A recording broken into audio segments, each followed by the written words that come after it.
Datang ki ke pondok pesantren tahfizul Quran, datang ki ke panti asuhan, datang ki ke tempat-tempat kumuh, cari, tanya Pak Desa, tanya Pak Lurah, adakah anak yatim piatu di situ?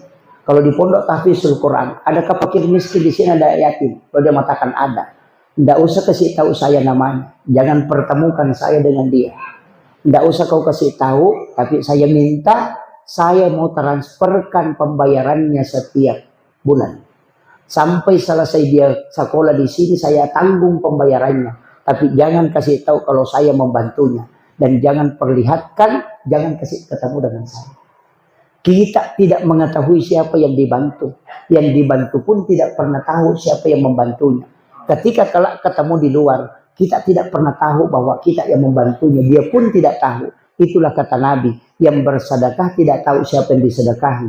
Dan yang bersedekah pun, yang disedekahi pun tidak tahu siapa yang mensedekahi. Maka orang ini akan dijemput di mahsyar. Bukan orang kaya Pak, tapi orang yang mau.